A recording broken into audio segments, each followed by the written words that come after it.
joining us this evening. It's an extremely special evening for all of us. Uh, and Time flies.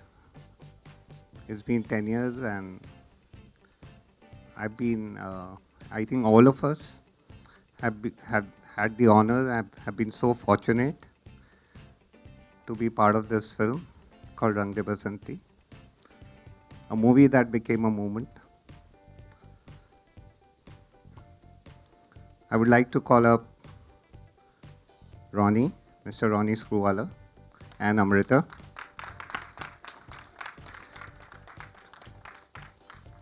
To share their thoughts with you. And I'll also request when we share our thoughts, I think we'll all have to step back because once the stage fills up. Rakesh, we want to first hear your thoughts before our thoughts start up. It all started with your thoughts before everybody else's thoughts start up. So we'll start with you. I had been rehearsing this all night yesterday, and now I can't say a word. I think I'll break down. Okay, so maybe I'll say a few words actually. Firstly, welcome Amrita. I remember her being a production executive from UTV on that show. So for her, time has not flown because I think in 10 years now she heads the Disney studio in India. And I think that's a great movement for her.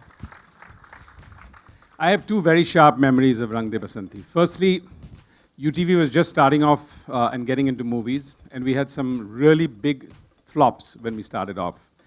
And most people looked at us and said, so who's this South Mumbai Parsi gentleman trying to do Hindi movies? And I think many people told us, you should get out of this. And for us, really, Rang De Basanti was a turning point in shaping what was otherwise going to be a studio that could have been of the past and became the present. And I think for that, we have only phenomenal memories for that. So it's a very, very, very special movie. For most people at that stage, everyone thought, wow, what a lucky break that you started there. But if you look at that movie, and if you look at what went behind it and all the efforts and the thought process, it was anything but luck. And I think we had more than our challenges. And I just want to remember one serious challenge, where about, I think 10 days before the movie was getting released, we got a call from Sharmila Tagore, who was that time was the censor board chairman, and said, listen, I think we're not going to be able to give you the censor certificate for this movie. And we were all wondering, and we all met at Amir's place that evening.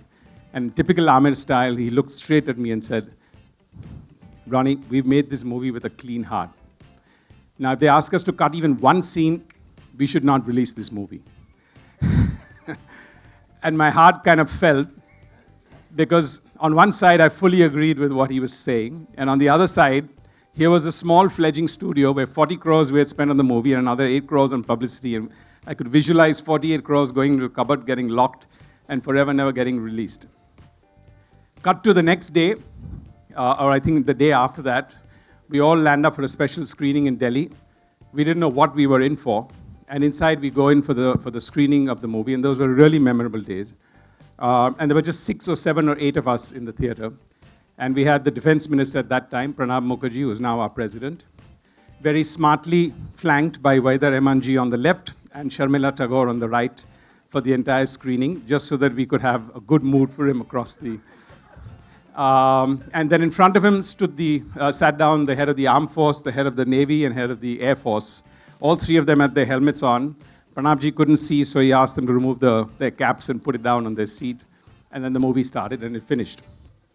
And I remember that very, very clearly, because firstly, our hand was in our mouth in many ways. But I think it was also a special day because Pranabji got up and said, I like the movie, why am I here, And I think Sharmila ji was trying to remind him that, sir, the defense minister gets shot in the movie and you're the defense minister. And he said, not at all, I think it's a fantastic movie, it should have got released. And that was the power of somebody who could just say whatever he wanted. And I think the head of the Armed Force and the Navy looked at all of us and said, good movie.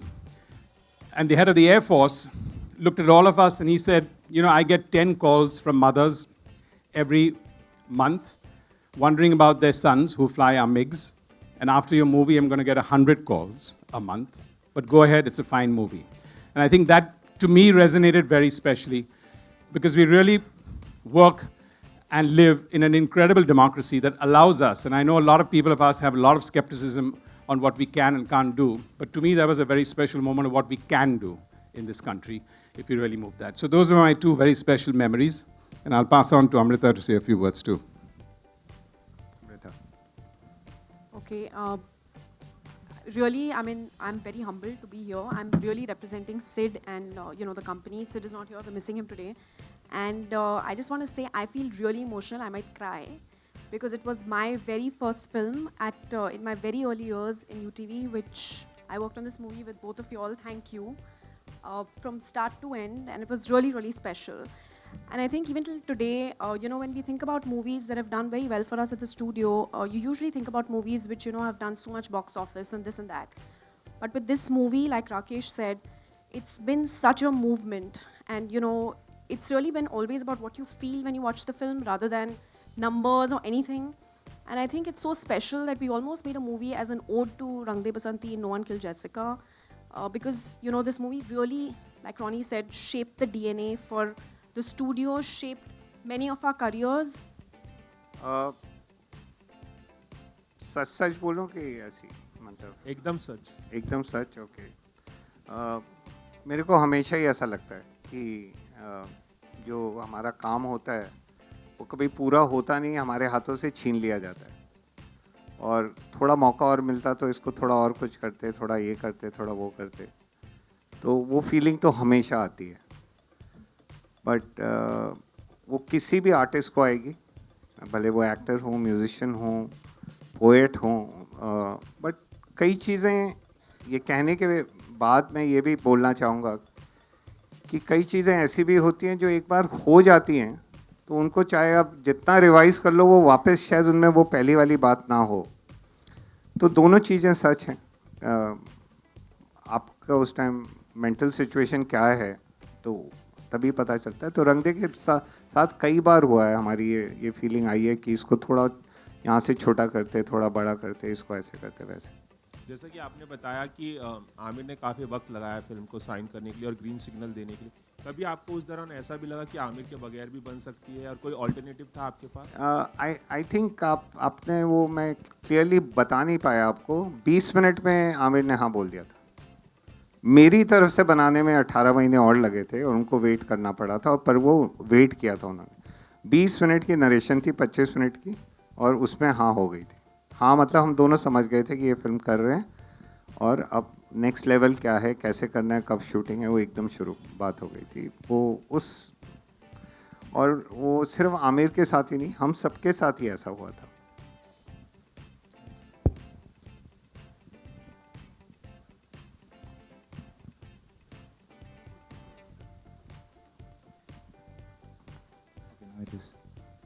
As we see in the poster, Yeah. So this sort of defines Rang De Basanti in our minds, and it's sort Yeah. of become an iconic sort of thing. So how did you decide to make this shot the poster? I mean, it was very organic. There was no decision. In fact,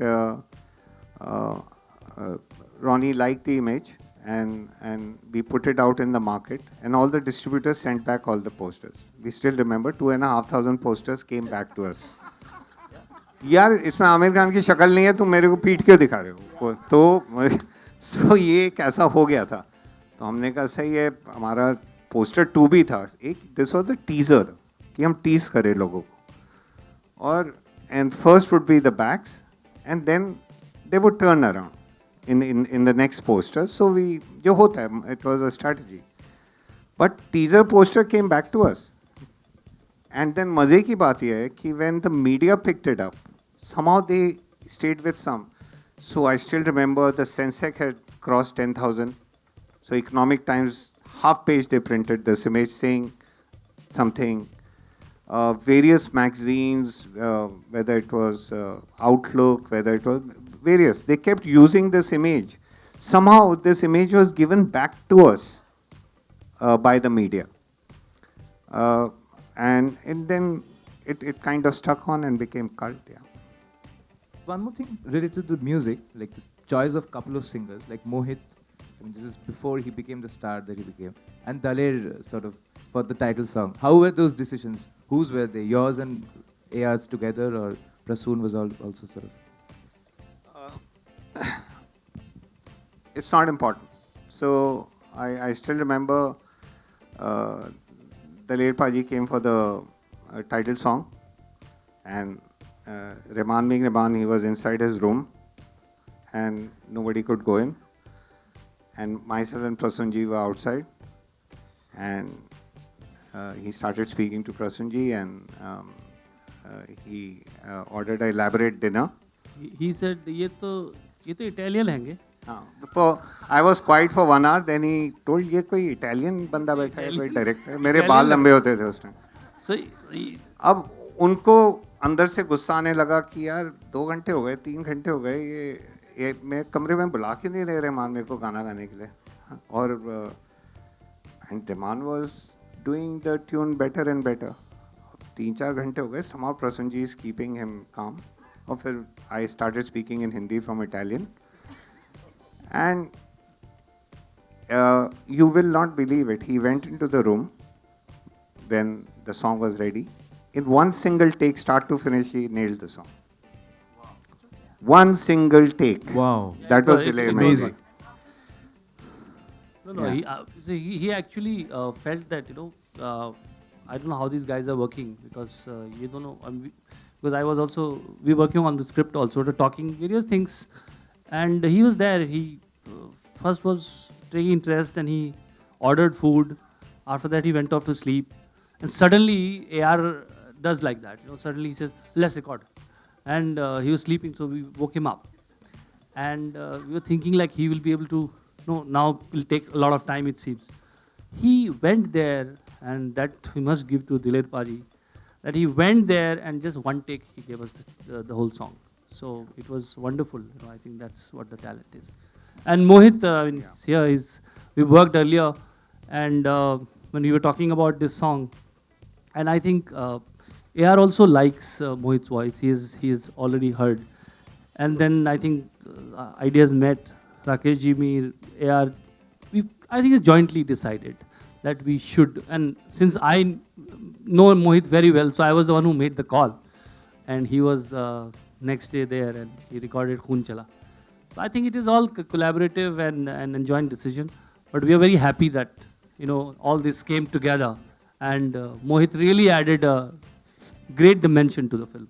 Thank you, Mohit. या प्रसून जी की याददाश्त थोड़ी कमज़ोर होती आ रही है. 10 साल हो गए. तो मोहित को फ़ोन लगाया कि जल्दी आओ जल्दी आओ जल्दी आओ. मोहित सुबह की जो पहली फ्लाइट थी कुछ ले कर को राके वो सुबह सुबह पहुंच गए. बट हम तो रात को काम करते हैं वहाँ पे, और 6:30 बजे 7:30 बजे पैकअप होता है. हम आप पैकअप करके अपने होटल जाके सो गए. या आए 8 बजे की स्टूडियो खुलेगा, कुछ होगा, रिकॉर्डिंग होगी. I remember then we recorded that evening. And when the voice came out, then he sang. It's like, when you're made for each other.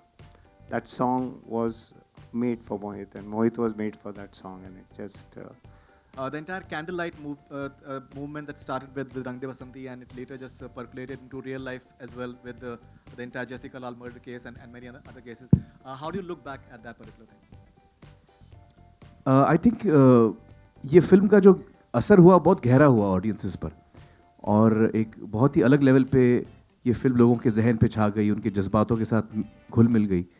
तो लिहाजा I think perhaps that was the first time that there was a पहली दफ़ा हुआ कि लोग बाहर निकले अपने घरों से और उन्होंने किसी चीज़ के लिए एक होकर आवाज़ उठाई.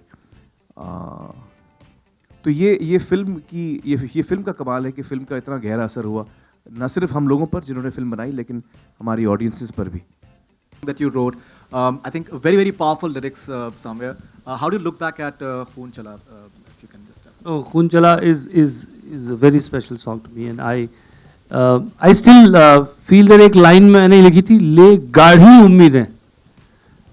वो गाढ़ी वर्ड में यूज नहीं कर पाया, और लास्ट तक मैं सोचता रहा यार ये मैंने डालना चाहिए था वहाँ पे. But everything else, it's Faridun about poetry, so you will always remember this song like this, because Faridun comes from the great tradition of poetry, and I think it's अगर आप उस मेरे लिए सॉन्ग का टेस्ट होता है कि अगर आप उसको एक कागज़ पे लिख के, कोई म्यूज़िक ना हो, कुछ नहीं हो, वो रखा हो आपकी टेबल पे, कि आप उसको दोबारा पढ़ेंगे, क्या उसमें केडेंस है, मीटर है, रिदम है, कल्पना है, लेयर्स हैं। मुझे लगता है ये गाना एक कविता की हैसियत से, एक शायरी के हैसियत से क्वालिफाई करता है। ये one of those songs which I feel has, इसका अपना वजूद है एक कागज़ पे, और वो इस गाने की खासियत है। मैं फरीदुन के इस सवाल को थोड़ा और आगे बढ़ाता हूँ। इस तरह के शब्द पहले हमारे पास सुने नहीं गए थे फिल्मी गीतों में। आपने क्या जद्दोजहद आपके मन में थी? क्या आपके मन में ये था कि कुछ नए शब्द देने हैं, या यही शब्द सटीक होते थे, चाहे मोह मोह हो, चाहे खूंचला हो, अन्य जो भी हैं शब्द? जैसे कि मैंने पहले भी कहा कि कई चीज़ों के लिए मैं आमिर साहब का बहुत शुक्रिया अदा करता हूँ कि उन्होंने मुझे, मेरी परवरिश फिल्मी गानों पर नहीं हुई। मैं उत्तराखंड से मेरी पला बढ़ा, और मेरे घर में फिल्मी गानों का बिल्कुल ही रिवाज नहीं था। हम लोग फिल्मी गाने नहीं सुनते थे। मेरे पेरेंट्स दोनों क्लासिकल म्यूजिशियन थे, दोनों ने मास्टर्स किया है म्यूज़िक में, और हम लोगों को ज़्यादातर क्लासिकल म्यूज़िक सुनने को मिलता था। और फिल्मी गानों का कैसेट या कोई कहीं सीडी, ऐसा, और सीडी तब होते भी नहीं थे, ऐसा कुछ। तो मेरी जो वोकैबुलरी थी, मेरी शब्दावली थी, उसमें दिल जिगर जानम नहीं था। और मुझे लगता भी नहीं था कि मैं इस तरह के गाने लिख सकता हूँ। और मैं अपनी तरह से कविता पढ़कर बड़ा हुआ, और जब मैंने लिखना शुरू किया, राकेश जी को मिला, और कुछ और ऐसे हैं, इवन यश जी को और आदि को, कि उनको लगा कि ये कुछ नयापन है, कुछ फ्रेशनेस है, मेरे शब्द कुछ अलग तरह के थे। तो मुझे लगता है कि मुझे शुक्रगुजार होना चाहिए उन सब का, जिन्होंने मुझे दिल जिगर जानम से मुख्तलिफ जो मेरी एक पहचान थी उसे पनपने दिया, और उसे प्यार दिया। तो पौधा तो वही पल बढ़ सकता है जिसको आप सींचें। तो मुझे सींचने के लिए एक धरती और धरातल और एक उर्वर भूमि जिन्होंने दी, उनका मैं हमेशा शुक्रगुजार रहूँगा। This film has changed you. Also, is there any message in this film that resonated with you, that has stayed with you? Yeah, जो ये फिल्म का जो मेन मैसेज है वो यही है कि हम सब हमारे समाज में देखते हैं कुछ चीज़ें हो रही हैं, और अक्सर हम उससे अलग रह जाते हैं, उससे हम जुदा हो जाते हैं, क्योंकि हमको लगता है यार हमारी ज़िंदगी ठीक चल रही है, मैं स्टूडेंट हूँ, मुझे आगे मेडिसिन करना है, या मैं इंजीनियर हूँ, या मेरा बिजनेस है, जो भी हमारा काम काज है, मैं किसी चीज़ में क्यों पढ़ूँ, अक्सर हमारा ये। तो ये फिल्म हमें ये बात बताती है, ये फिल्म हमें ये कहने की कोशिश कर रही है कि अगर हमारे समाज में कोई दिक्कत है, कोई प्रॉब्लम्स हैं, कोई कठिनाई है, तो वो हमें ही साफ करना है, वो हमें ही उसको बनाना है, वो हमें ही उसको ठीक करना है। कोई अमेरिका से, जापान से कोई आके हमारा प्रॉब्लम सॉल्व नहीं करने वाला। तो हमको ही फेंस, जो बोलते हैं ना फेंस सिटर्स, हमको फेंस से उतर के हमको ही अगर हाथ मैले करने हैं तो हाथ मैले करने होंगे, लेकिन हमें हमारा देश जो है हमें ही बनाना है। We have to be involve in nation building. तो ये यूथ के लिए मैसेज था, न सिर्फ यूथ के लिए बल्कि हम सब के लिए ये एक मैसेज था इस फिल्म का, कि हमें हमारे देश के साथ जुड़ना है, हमें हमारी मिट्टी के साथ जुड़ना है, और यहाँ जो कुछ भी तकलीफें हैं उसके साथ हमें ही जूझना है, और हमें ही इसको आगे ले जाना है। ये मैसेज था इस फिल्म का। तो आई थिंक ये असर हम सब पे कुछ ना कुछ हुआ है, I feel. Has really divided the Bollywood film industry. It has snowballed into what it is today. So what is your reaction to that, to how everybody else has taken your statement? Actually मुझे क्या लगता है कि कुछ लोग हैं जो मेरी बात समझ पाए हैं, और कुछ लोग हैं जो मुझसे नाराज़ हैं, और उनकी जो नाराज़गी है वो मैं समझता हूँ एक्चुअली। और अगर मैं उनकी जगह होता तो शायद मैं भी नाराज़ होता, क्योंकि उनको कुछ ऐसा बताया गया जो सच नहीं था। उनको ये बताया गया कि आमिर खान जो है वो देश छोड़ना चाहता है। आपको क्या लगता है? तो अगर मुझे भी कोई कहे कि भाई फलाना ढमका जो है वो देश छोड़ना चाहते हैं, तो मुझे भी बुरा लगेगा, यार मेरा देश है, आप छोड़ के जा रहे हो, इतना बुरा तो नहीं है। तो ये जो उनको बताया गया आम इंसान को, आम नागरिक को हिंदुस्तान के, कि आमिर खान देश छोड़ना चाहता है, आपको क्या लगता है? तो जाहिर है बुरा लगेगा। मुझे भी बुरा लगता अगर मुझे कोई ऐसा कहता, तो वो मैंने कभी कहा नहीं।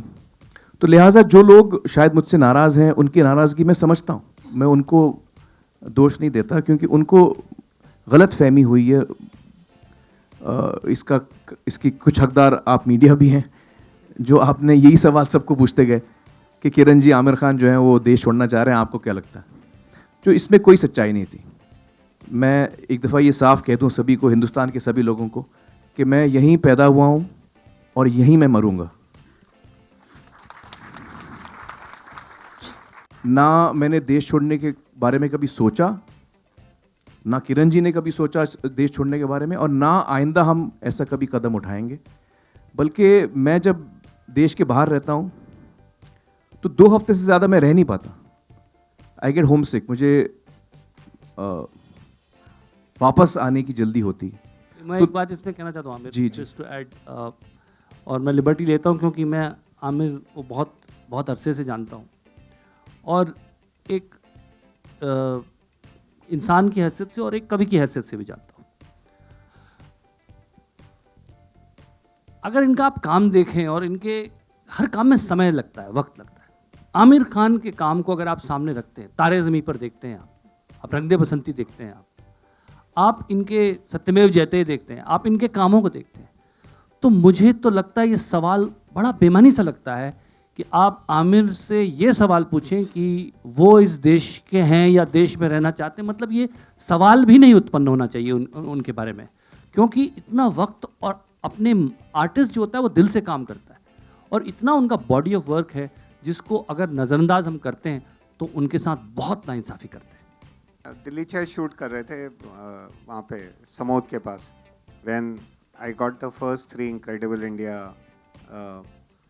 ads to do, and I got the call from ministry and I called Prasun ji, आप लिखेंगे? He said हाँ बिल्कुल.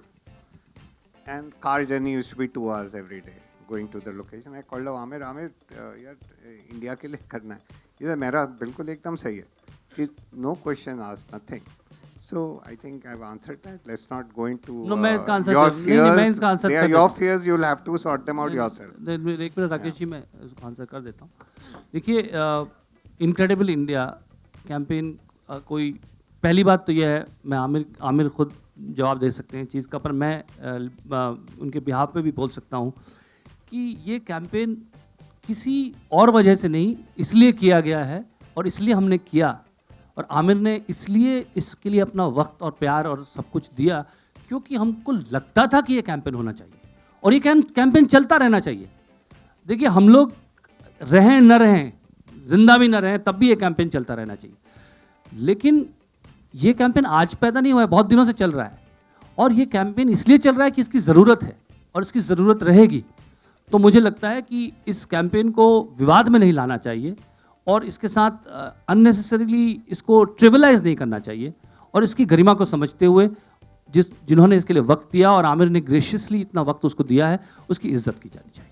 आमिर आपसे ये सवाल है कि आपने तो सफाई दे दी, पहले भी स्टेटमेंट इशू किया था जी। इस पूरी कंट्रोवर्सी ने आपको और किरण जी को कितना आहत किया है, कितना हर्ट हुए हैं आप, जो रिएक्शन हुआ है? हाँ। और दूसरा सवाल ये कि हाल ही में कई नेताओं ने बयानबाजी की है, जो लेटेस्ट हैं वो उमा भारती जी हैं, जिन्होंने एबीपी न्यूज़ के प्रेस कॉन्फ्रेंस कार्यक्रम में ये कहा है कि जो मोदी जी ने, प्रधानमंत्री ने दुनिया भर में जाकर एक छवि बिल्ड करने की कोशिश की थी इंडिया की पॉजिटिव, उसको थोड़ा सा धक्का लगा है आमिर के बयान से। तो कैसे रिएक्ट करेंगे इन सब बातों पर? जी, सबसे तो पहले मैं इसी पे रिएक्ट करता हूँ। जैसे आप बता रहे हैं उमा जी ने ये बात कही, तो मैं फिर दोहराता हूँ कि सभी को ये बताया गया कि मैं एक तो देश छोड़ना चाहता हूँ, ये कहाँ से आइडिया है मुझे पता नहीं कि मैं देश छोड़ने वाला हूँ, और दूसरा ये सभी को बताया गया कि मैंने भारत देश के लिए कहा कि भारत देश इंटॉलरेंट है। ये 2 चीज़ें सबको बताई गई, तो जाहिर है ये सुनकर लोग नाराज़ होंगे। तो जो लोग नाराज़ हुए हैं, मुझे कोई सरप्राइज़ नहीं कि वो नाराज़ हुए हैं, लेकिन ये सच नहीं है, और आपके ज़रिए मैं ये आज साफ़ करना चाहता हूँ। आप मेरा अगर इंटरव्यू आपने देखा हो तो आप तफसील से देख सकते हैं, कहीं पर मैंने ये नहीं कहा है कि देश जो है वो इंटॉलरेंट है। देखिए, हर देश में, हर समाज में, हर जगह कुछ लोग होते हैं जो नेगेटिव होते हैं, कुछ लोग होते हैं जो पॉजिटिव होते हैं, और मेरा ये मानना है कि जो नेगेटिव लोग होते हैं वो नेगेटिविटी फैलाने की कोशिश करते हैं, हम सबको बांटने की कोशिश करते हैं, और भारत देश जो है वो इतना विशाल देश है, इसमें अलग अलग प्रांत हैं, अलग अलग भाषाएं हैं, इतने सदियों से हम एक साथ रह रहे हैं। इसमें हर एक प्रांत का अपना एक कल्चर है, अपनी एक ज़बान है, अपना एक इतिहास है। इसके बावजूद मुझे लगता है पूरे विश्व में शायद ये एक ही ऐसा देश होगा जो इतना खूबसूरत है, जो इतना वाइब्रेंट है, जो इतना अलग है, इतनी डाइवर्सिटी है इस देश में। मुझे लगता नहीं कि कोई भी और देश होगा इस वर्ल्ड में जो इतनी डाइवर्सिटी के साथ भी हम एक साथ इसमें रहते हैं। तो ये तो हमारे देश की स्ट्रेंथ है, ये तो हमारे देश की ताकत है। इस ताकत में जब भी कोई हमें बांटने की कोशिश करता है तो मुझे बड़ी तकलीफ होती है, क्योंकि फिर हम देश को कमज़ोर करने की बात करते हैं। तो जब मैंने आवाज़ उठाई, मेरी आवाज़ यही थी, और आइंदा भी अगर ज़रूरत पड़े तो मैं आवाज़ उठाऊंगा कि इस देश को हम कमज़ोर ना बनाएं। मुझे लगता है हमारे प्रधानमंत्री ने भी शायद यही चीज़ कही है कि देश को की एकता हम बनाए रखें, हम इसको बांटने की कोशिश ना करें, हम लोगों में पॉइजन स्प्रेड करने की कोशिश ना करें। ये अगर मैं गलत नहीं कह रहा हूँ तो हमारे प्रधानमंत्री ने भी यही बात कही, और मैं कंप्लीटली उनके साथ सहमत हूँ इस बात पे, और मुझे भी ये बात लगती है। तो मैं एक ऐसा इंसान हूँ जो अपने देश से बहुत मैं प्रेम करता हूँ, और मुझे लगता है कि, और मैं बल्कि जो लोग, कुछ लोग हैं नेगेटिव जो ऐसा कर रहे हैं, लेकिन उनसे भी मैं हाथ जोड़ के रिक्वेस्ट करता हूँ कि ऐसा ना करें। उनसे भी मैं हाथ जोड़ के इल्तिजा करता हूँ कि ऐसा ना करें, क्योंकि हमारे देश की जो ताकत है वो यही है कि हम इतने अलग हैं, अलग अलग प्रांत के लोग, फिर भी हम एक हैं। यही हमारी ताकत है, यही हमारी स्ट्रेंथ है, और इसको हमें बनाए रखना है। तो यही मैं कन्वे करना चाह रहा था उस वक्त। तो अगर किसी को बुरा लगा हो, वो इसकी वजह से बुरा लगा होगा शायद कि उनको अलग बात कही गई है कि आमिर जो है देश को बदनाम कर रहा है, देश इंटॉलरेंट है, ऐसा कह रहा है। मैंने आज तक ऐसा कभी नहीं कहा। ना मैं देश छोड़ना चाहता हूँ, तो ना मैं देश, तो ये जो गलत बातें लोगों को कही गई हैं, चाहे वो पॉलिटिशियंस हों, चाहे वो आम इंसान हो, ज़रूर उनको ये बात लगी होगी, लेकिन ये सच नहीं है। मैं साफ करना चाहता हूँ कि ये मैंने आज तक कभी नहीं कहा। और मैं आपको 2-3 चीज़ें और याद दिला दूँ। देखिए, मैं कहूँ उससे कुछ फ़र्क नहीं पड़ता, मैं अपने आप को देश प्रेमी कहूँ, उससे कुछ फ़र्क, उसका कोई मायने नहीं है। आप मेरे एक्शंस देखिए, पिछले 25-27 साल से आप मेरे एक्शंस देखिए, किस किस्म की फिल्में मैंने की हैं। टेलीविज़न शो पिछले 4 साल से जो मैं कर रहा हूँ, सत्य में जयते, क्या ज़रूरत है मुझे वो शो करने की? देश से प्रेम है तभी मैं ये शो कर रहा हूँ, मैं अपना वक्त निकाल के मैं ये शो कर रहा हूँ, और इससे मुझे खुशी होती है, क्योंकि मुझे लगता है कि मैं नेशन बिल्डिंग में कुछ ना कुछ अपना योगदान कर रहा हूँ, कुछ मैं पॉजिटिव चीज़ करने की कोशिश कर रहा हूँ। तो मैं कहूँ या मतलब मेरे कहने से कोई फ़र्क नहीं पड़ता, मैं तो अपने आप को कुछ भी कह सकता हूँ। मेरे एक्शंस क्या हैं, 1-2 साल नहीं, 25 साल से मेरे एक्शंस क्या हैं, वो आप देखिए। इंसान के एक्शंस बताते हैं आपको वो किस किस्म का इंसान है। और मैं उस परिवार से हूँ, मेरे परदादा जो हैं मौलाना अबुल कलाम आज़ाद, वो इस देश की आज़ादी के लिए लड़े हैं, उस ख़ानदान से मैं हूँ। तो सवाल ही नहीं उठता कि मुझे इस देश से किसी से भी कम प्रेम होगा, किसी से भी कम। और किसी और को मैं कभी नहीं उंगली उठाता कि भाई कोई किसी को मैं कह दूं कि भाई यह देशद्रोही है। ये बहुत बड़ा इल्ज़ाम है, बहुत ही बड़ा इल्ज़ाम है। मैं किसी पे ये इल्ज़ाम नहीं लगा पाऊंगा। कितने हर्ट हुए इस कंट्रोवर्सी से आप? देखिए, हर्ट तो मैं हुआ हूँ, और हर्ट में इसलिए हुआ हूँ कि और भी लोग हर्ट हुए हैं। देश की जनता जो है, जिसको ये गलत बताया गया, वो हर्ट हुई है, उसके साथ साथ मैं भी हर्ट हुआ हूँ। मेरी जवाब पूरा हो जाए।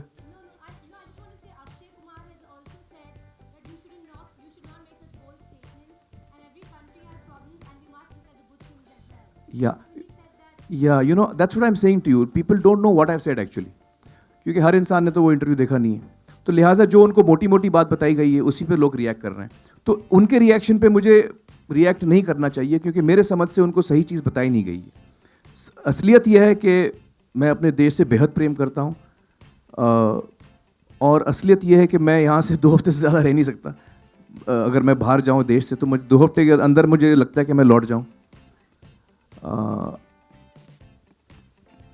तो आई थिंक कि लोगों, जो आप कह रहे थे मुझे क्या हर्ट हुआ है, हाँ मुझे हर्ट हुआ है, लेकिन मेरे साथ साथ बहुत सारे लोगों को हर्ट हुआ है, जिनको लगा कि यार आमिर क्या उटपटांग बातें कर रहा है। तो उनको भी बुरा लगा है, मुझे भी बुरा लगा है, लेकिन ये गलत फहमी पैदा की गई है, जिसका दोष मैं थोड़ा बहुत आप लोगों को दूंगा, क्योंकि आप लोगों ने बड़ी बेरहमी से मेरे अल्फाजों को ट्विस्ट किया। आपसे भी मैं रिक्वेस्ट करूंगा कि आप प्लीज़ ऐसा ना करें। राकेश जी, आपको इस फिल्म का 10 साल बाद आपको इसका पार्ट 2 बनाने की ज़रूरत महसूस नहीं हुई? और ख़ास तौर पे अब जो माहौल है देश में, इंटॉलरेंस भी उठ रहा है, प्लस पेट्रियटिज्म को लेके भी हम काफ़ी चीज़ें उठाने लगे हैं। ये इंटॉलरेंस बड़ा एक फैशनेबल वर्ड हो गया। इसको हम ऐसा यूज़ करने लगे जैसे कि भाई मैं ऑफिस के लिए लेट हो रहा हूँ, ब्रेकफास्ट लगा दे, थोड़ा सा उसमें इंटॉलरेंस भी डाल देना, क्योंकि वो खाना हजम नहीं होगा नहीं। So I think it's nothing like that. We are a 5,000-year-old nation and known history for a good 2,500 years, and it's gone through ups and downs. Earliest I remember Shaivites and Vaishnavite there was a bloodbath between Vaishnav and Shaivites, Buddhists and Hindus. So इसमें intolerance की बात नहीं होती। Human beings have tribal mentality and they want to feel secure. They feel the fear. So because of that, they attack, they protect, all that. We all know that. So ऐसा कुछ नहीं है। रही बात रंग दे बसंती पार्ट 2 की, ये सब मर चुके हैं।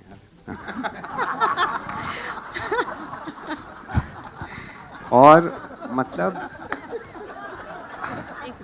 कुछ कर मेरा सोचना पड़ेगा।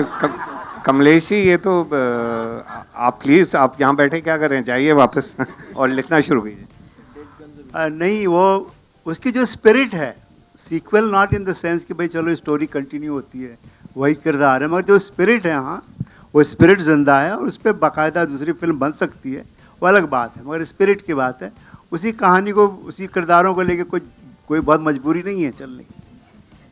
मुझे उसका उपाय ये लगता है कि जैसे भगत सिंह वगैरह वापस आते हैं आज़ाद, वैसे हम लोग वापस आ जाएं। That वो पार्ट 2 बन सकता है। So you tweeted in her support. So I just want to know that if in future a film, would you want to work with her or would you cast her in a film? You know, when I saw the interview, जब मैंने interview देखा सनी जी का, मुझे बुरा लगा जिस तरह से उनको सवाल पूछे जा रहे थे। मुझे तकलीफ हुई और उनसे ये भी सवाल पूछा गया कि आप आमिर के साथ कभी आपको काम करने का मौका मिलेगा। उनका जवाब था शायद नहीं। वो बात भी मुझे लगा कि नहीं, ऐसा क्यों कह रही हैं वो। तो मेरा ये मानना है कि अगर कहानी सही हो, किरदार सही हो और हम दोनों उस फिल्म में शूट करें, तो मुझे कतई प्रॉब्लम नहीं है उनके साथ काम करने की। उनकी जो पर्सनल लाइफ है, मुझे उससे कोई लेना देना नहीं है। वो एक इंसान है, वो एक औरत है और उनके साथ उनकी मैं इज्जत करता हूँ, एक इंसान के तौर पे, एक औरत के तौर पे, और मैं यकीनन उनके साथ काम करना चाहूँगा। मैं इसमें यही कहूँगा कि एक चीज़ मैं ऐड करना चाहता हूँ। देखिए कि एंड आई होप कि वो मेरे साथ काम करना चाहें।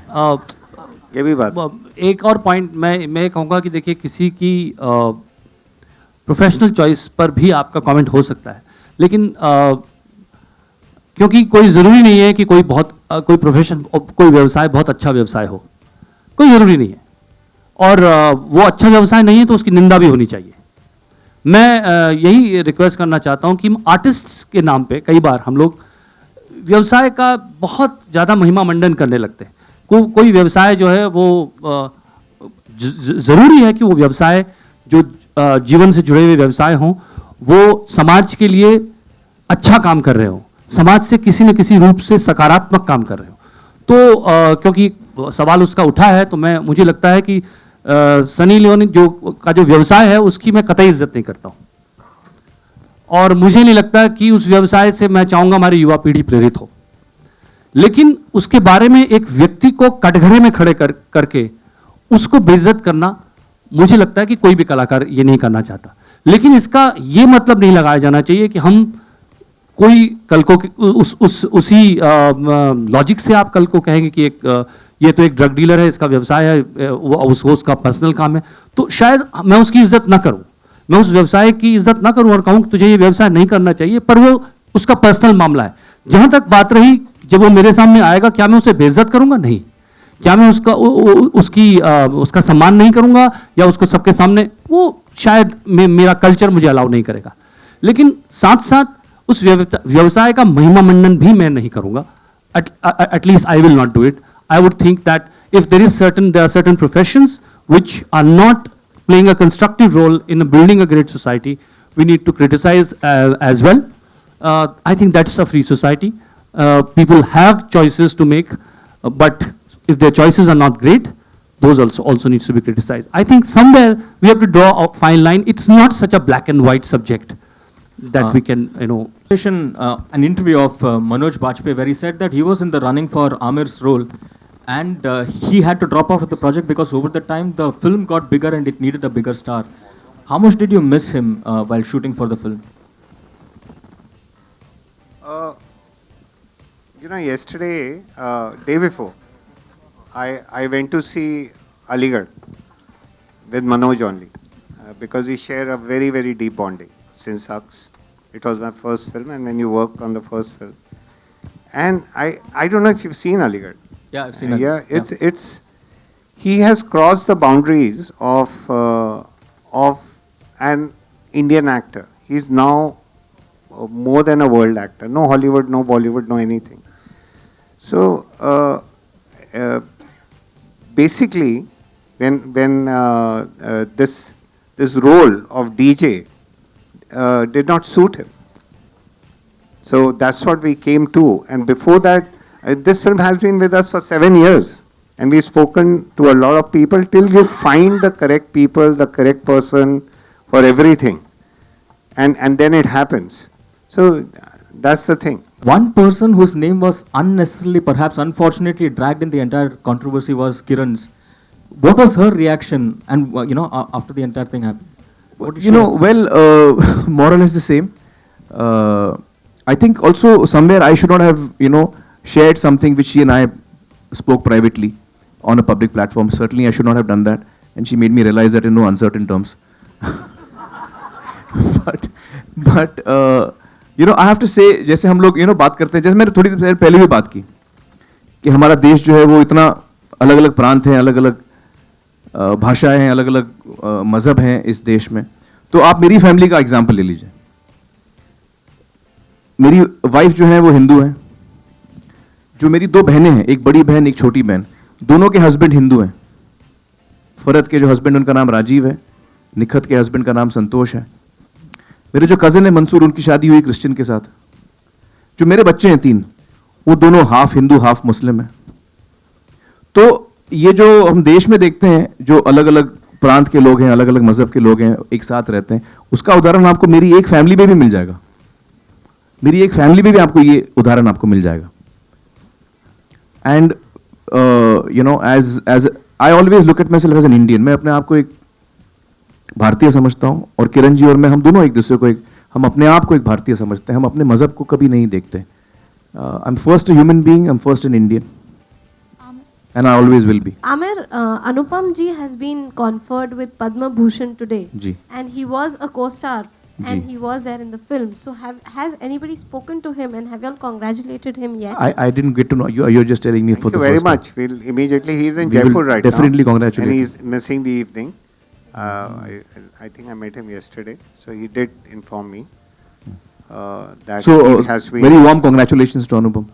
No, 3 cheers for Anupam ji. If he's Aamir, कल के दिन गणतंत्र दिवस है, आपको भी पता है, और रंग दे बसंती में सरफरोशी की तमन्ना जो कविता थी, बड़े अच्छे से ही उसको पिरोया गया था. आखिर में भी वो आई थी. तो अगर आप 2 अल्फाज अगर कुछ कहना चाहें गणतंत्र दिवस पर, या सरफरोशी को ही अगर आप कह सकें अभी.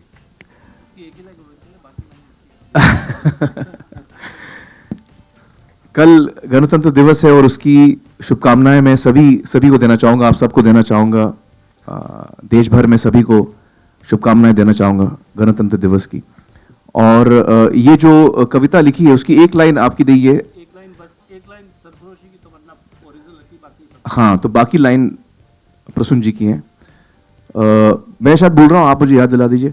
सरफरोशी की तमन्ना अब हमारे दिल में है अगर तैयार दुश्मन ताक में बैठा. हाँ, है अगर तैयार दुश्मन ताक में बैठा उधर, और हम तैयार हैं सीना लिए अपना इधर.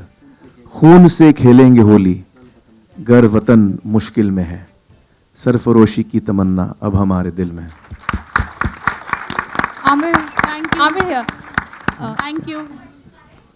आमिर, हम सभी थिएटर में जाते हैं, फिल्म देखते हैं, तो वी ऑलवेज फील लाइक कि this is my life changing film. So which one was yours life changing film? You know, मेरे लिए कोई एक फिल्म लाइफ चेंजिंग नहीं है. मेरे लिए कई फिल्में हैं जो लाइफ चेंजिंग रही हैं, जिनका बहुत गहरा असर हुआ है मुझ पर. आई थिंक रंग दे बसंती उसमें से एक है, 3 इडियट्स उसमें से एक है, सरफरोश उसमें से एक फिल्म है जिसका बड़ा गहरा असर हुआ मुझ पर जब मैंने उसमें काम किया. लगान, ये सारी फिल्में, तारे ज़मीं पर का बड़ा गहरा असर हुआ मुझ पर. मुझे बहुत कुछ समझ में आया ज़िंदगी के बारे में, बच्चों के बारे में, रिश्तों के बारे में. तो ये सारी फिल्में हैं जिनका बड़ा गहरा असर हुआ मुझ पर. All of them have affected me in some way. कुछ ना कुछ असर हर फिल्म का हुआ है मुझ पर. 4 साल पहले मैं विजय दिवस पे लद्दाख गया था और शाम को फंक्शन था और हम सब ने, बहुत प्यारा माहौल था, सब ने एक एक कैंडल जलाई थी, 516 कैंडल्स. टाइगर हिल के वॉर में 516 जवान, यंगस्टर्स, सोल्जर्स मारे गए थे. तब जाके हमने टाइगर हिल जीता था. वो कोई एक हैप्पी एंडिंग नहीं थी वहाँ पे. तो a true journey of a hero, and Kamlesh ji taught me that in my earlier years when I was learning story writing and screenplay under him, that a hero goes into the dark cave, fight all the demons, comes out, gives his life, only then he is a hero. तो इसमें happy और ये सब ये हमें पढ़ा दिया गया है बड़ा. अभी जैसे जैसे सिनेमा और निखरेगा और सच्चाई को देखने का और हमारे अंदर आदत बढ़ेगी ऑडियंस को, और भिन्न भिन्न तरीके का सिनेमा हम देखेंगे जो आजकल हो रहा है, बहुत ही अच्छा हो रहा है. और आप यू आर सो राइट कि Rang De was one of those earlier films. Now तो you seeing more, much more, and it was somewhere a catalyst also, like Siddharth was saying earlier. So I don't think it's about happy ending and tragic ending. The greatest love stories in the world, Laila Majnu, Romeo Juliet, Shiri Farhat, Soni Mahiwal, they're all tragic. So it's not about happy, it's about whether it was fulfilling or not. That is more important. It's a very interesting fact. I really came to me much later. Just a couple of years back, Shailendra, our lyricist, had written line long time back, sometime in 50s. वो लाइनें मैं पढ़ के मैं हैरान रह गया, क्योंकि वो लाइनें रंग दे बसंती की आत्मा है. लाइनें ये हैं कि भगत सिंह इस बार न लेना काया भारतवासी की, देश प्रेम के लिए मिलेगी सजा अभी भी फांसी की. ये शैलेंद्र ने 1950s में लिखा, 50s में लिखा था. मैंने अभी पढ़ा 2 साल पहले, मैंने कमाल. फिर से बोलिए. भगत सिंह इस बार न लेना काया भारतवासी की, मतलब इस मुल्क में पैदा मत होना, क्योंकि देश प्रेम के लिए अभी भी सजा मिलेगी फांसी की. तो ये स्पिरिट है रंग दे बसंती. दंगल में अभी देखिए एक चैलेंज मेरा बहुत बड़ा बाकी है. आप सबको तो ये पता ही था कि दंगल के लिए मैं मोटा हुआ हूँ, लेकिन बहुत कम लोगों को ये पता है कि दंगल के लिए ही मुझे वज़न कम भी करना है, बॉडी भी बनानी है. क्योंकि जो फिल्म की शुरुआत है, जो पहला 10-15% फिल्म का, उसमें मैं नेशनल लेवल रेसलर हूँ, जैसे सुशील कुमार जी. तो अब वो जो मोटापा का जो पोर्शन था, बूढ़ा जो पोर्शन था, वो अभी ख़त्म होने को आया है. और अब जो है मैं वज़न कम करना मैंने शुरू किया है. और वो जो 10-15% है वो जून में शूट होगा. तो now my next challenge is to actually come back into shape. जैसे गजनी में था, जैसे गजनी में मेरी बॉडी थी या धूम 3 में मेरी बॉडी थी, वो बॉडी मुझे अब बनानी है. तो मेरा वज़न अभी घटना थोड़ा शुरू हुआ है. I have put on 25 kilos. मैंने ये फिल्म के लिए 25 किलो मैंने बढ़ाया. तो 25 किलो मुझे कम करना है. और ना सिर्फ 25 किलो कम करना है, बॉडी भी बहुत सुशील कुमार की जैसी एकदम बहुत muscular body, very low fat, ये बॉडी बनानी है. तो वो अब मेरा सिलसिला शुरू हुआ है. हाँ हाँ हाँ करेक्ट. हाँ आई होप यार, आई होप, क्योंकि मुझे बड़ा मज़ा आया बहुत शर्मन और मैडी के साथ काम करके. राजू मुझे बता रहा था कि शायद 3 इडियट्स का वो शायद कुछ ना कुछ वो स्टोरी उन लोगों को मिली है, जिससे वो शायद उसका सीक्वल बना, ऐसा कुछ वो बात हो रही थी. I hope. अभी मैं ये कंफर्म नहीं बोल रहा हूँ, आप लोग सुर्खियों में डाल देंगे, फिर मेरे गले में आके बात अटकेगी दोबारा. Breaking news. तो शायद ऐसा कुछ हो, अभी देखते हैं आगे. और जो आप लोगों ने मेरा जो नाम बदनाम किया है, मेरी आपसे हाथ जोड़ के रिक्वेस्ट है कि अब आप थोड़ा मेरा नाम सुधारें भी. जो सच बात है वो लोगों के सामने रखें please. Thank you so much. Thank you. Thank you. And doing really, really well. So back to Rakesh, please call Sham. I mean, this is, Most he has to be certainly. here. So कोई भी देश perfect नहीं होता, उसे perfect बनाना पड़ता है. सरफरोशी की तमन्ना अब हमारे दिल में. अतुल डीजे, साला मैं कुआरा ही मर गया है. I would now request Sharman, Sid and Atul to step up, and not in any order. Please share what's going on in your hearts right now. Well, good evening to all of you. Thanks for being here. An absolute honor, one of my earlier films, and had the pleasure of working with possibly the greatest actor this country is going to produce, the greatest superstar, and a wonderful, wonderful human being, Aamir Khan. Rakesh Mehra, a director whom I couldn't have imagined to have worked with anyone better than him. I always had a dream.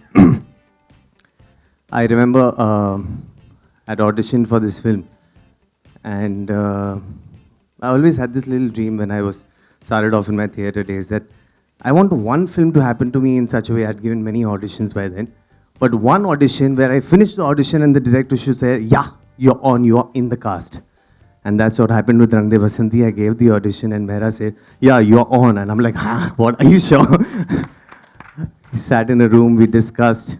And then suddenly, of course, I grew in confidence as I sat with him since I was already a part of the film. I told him, I saw your earlier film. I loved the first half. The second half didn't work. So he tells me, don't worry with this one. We'll work the second half also. So, well, many more such fond memories, great friendships, great time on the shoot, off the shoot. Sid, a wonderful love-hate relationship that we shared. We shared the same makeup van, and there were days where we didn't talk to each other, and then of course days where we've had the best of friendship. Atul, who never liked me too much initially, but then he's in love with me. He's been very fond of me. And Kunal Kapoor, who I really love, Soha, I've worked with in many more films. Alice, who's not with us, wonderful girl again. And yeah, well, the entire crew and Vaida ma'am, of course, the honor of just being in the same film as she was. And yeah, I hope we gather up again soon for the 20th year celebration. Sid, Atul, whoever wants to take over.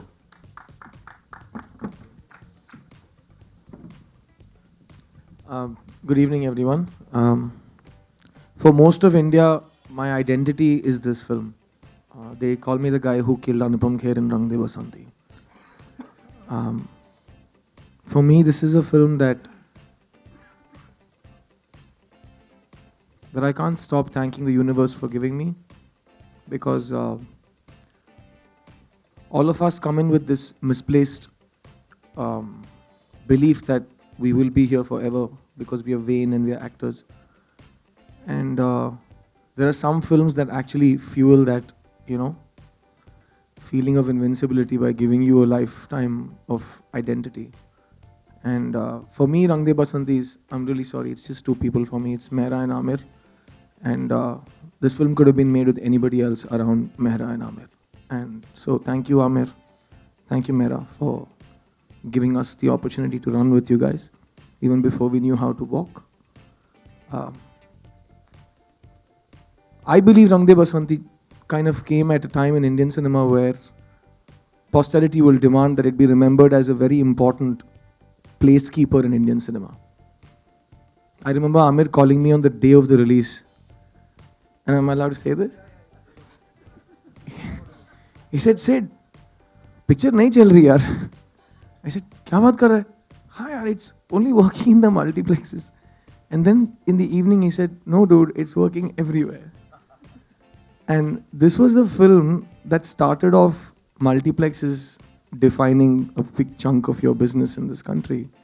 And I believe that if this film came today, it'll probably stem the rot of, you know, saying we made this many crores but actually not making either a good film or a film that made any money. This would be that film that would make 1 billion crores and it would still make a lot of sense and people would still be proud that they saw it 5 times in the cinema. And for all the actors and technicians who are not here, you know. What is that line? What's that line, Amrita? And you've been saying, she's not with us. What do you mean? You know, for all the actors and technicians who are not in this auditorium today, we've all become a family, and you know, our genetic code is Rang De Basanti. And thank you so much for, you know, giving us this opportunity. And as far as my takeaway for the first few years of Rang De Basanti, I influenced a lot of young kids to start smoking. And it was a terrible influence. And I remember I used to smoke a lot during this film, especially because we were shooting, you know, lengthy takes and there was continuity. So I was always smoking a, you know, pack of Marlboro Reds. And I remember kids, when I went for the IIT screening, and they took me aside, and Ronnie and Rakesh and Maddie and everyone was on the other side. They took me to the other side in IIT Chennai and they said, "Sir, ek baar wo cigarette pee ke dikhao na, sir." So I said, "Don't ever say that to me again, but just for you." And I lit up a cigarette for them. And Sharman, Atul, Kunnu, Soha, Maddie, Wahida ji, all the actors in this film, A.R. Rahman, I had the pleasure of sitting and watching him do the background score of this film. And Rakesh Mehra and I used to go on bike rides at 3 in the morning in Chennai to free ourselves from, you know, any confusion so that we could be more awake when A.R. Rahman was playing the keyboard. And then my mother called and said, "Is Rakesh Mehra mad? How can you both go doubles without a helmet?" So these were the kind of things we did. And हंसते खेलते बनी ये film, रोते रोते बनी ये film, देखते देखते बन गई और फिल्म, और 10 साल हो गए यार. Thank you.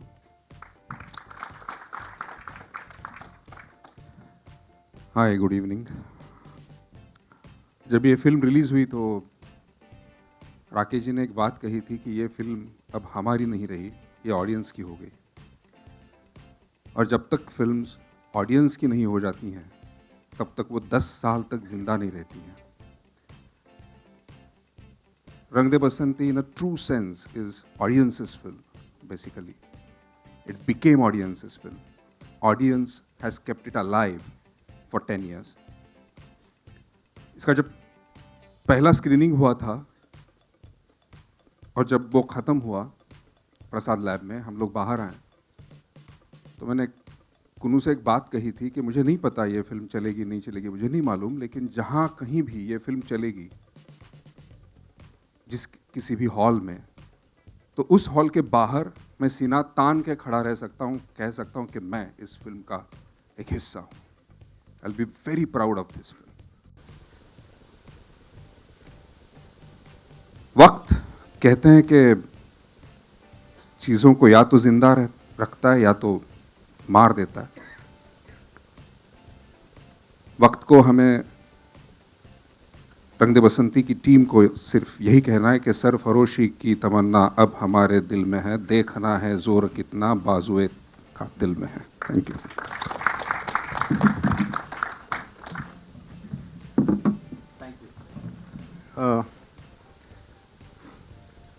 I was doing a documentary on Amul with Kamlesh ji, and